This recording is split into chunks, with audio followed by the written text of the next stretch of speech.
Capítulo 2 da aplicação das normas processuais. Artigo 13. A jurisdição civil será regida pelas normas processuais brasileiras, ressalvadas as disposições específicas previstas em tratados, convenções ou acordos internacionais de que o Brasil seja parte. Artigo 14. A norma processual não retroagirá e será aplicável imediatamente aos processos em curso, respeitados os atos processuais praticados e as situações jurídicas consolidadas sob a vigência da norma revogada. Artigo 15. Na ausência de normas que regulem processos eleitorais, trabalhistas ou administrativos, as disposições deste Código lhes serão aplicadas supletiva e subsidiariamente. Livro 2. Da função jurisdicional. Título 1. Da jurisdição e da ação. Artigo 16. A jurisdição civil é exercida pelos juízes e pelos tribunais em todo o território nacional, conforme as disposições deste Código. Artigo 17. Para postular em juízo é necessário ter interesse e legitimidade. Artigo 18. Ninguém poderá pleitear direito alheio em nome próprio, salvo quando autorizado pelo ordenamento jurídico.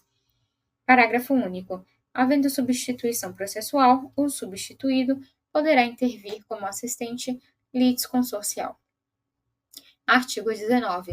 O interesse do autor pode limitar-se à declaração da existência, da inexistência ou do modo de ser de uma relação jurídica. Ou o interesse do autor pode limitar-se à declaração da autenticidade ou da falsidade de documento. Artigo 20. É admissível a ação meramente declaratória, ainda que tenha ocorrido a violação do direito. Título 2. Dos limites da jurisdição nacional e da cooperação internacional. Capítulo 1. Dos limites da jurisdição nacional. Artigo 21. Compete à autoridade judiciária brasileira processar e julgar as ações em que o réu, qualquer que seja a sua nacionalidade, estiver domiciliado no Brasil. As ações em que no Brasil, tiver de ser cumprida a obrigação. As ações em que o fundamento seja fato ocorrido ou ato praticado no Brasil. Parágrafo único.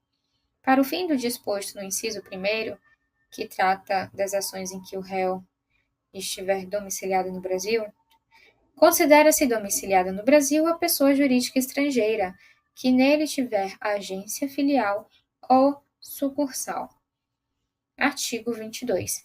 Compete ainda à autoridade judiciária brasileira processar e julgar as ações de alimentos quando o credor tiver domicílio ou residência no Brasil, o réu mantiver vínculos no Brasil, tais como posse ou propriedade de bens, recebimento de renda ou obtenção de benefícios econômicos. Compete ainda à autoridade judiciária brasileira processar e julgar as ações, inciso 2º, decorrentes de relações de consumo, quando o consumidor tiver domicílio ou residência no Brasil.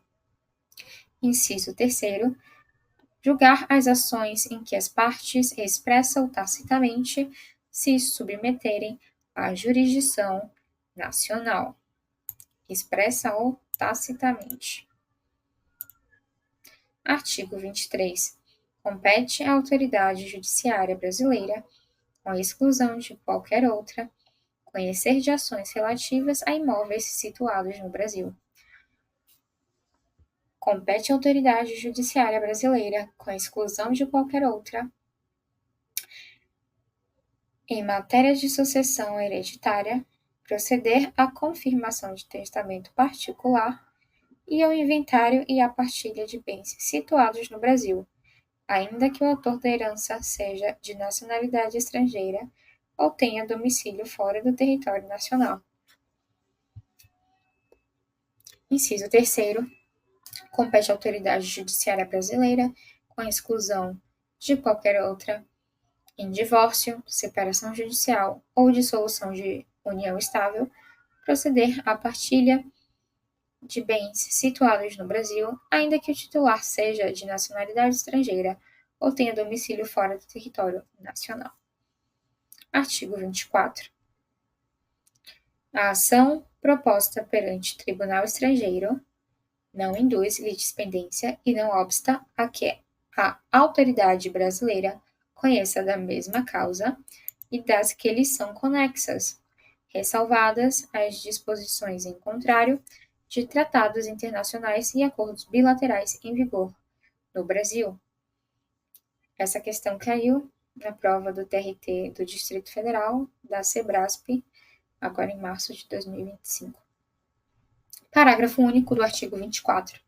A pendência de causa perante a jurisdição brasileira não impede a homologação de sentença judicial estrangeira, quando exigida para produzir efeitos no Brasil.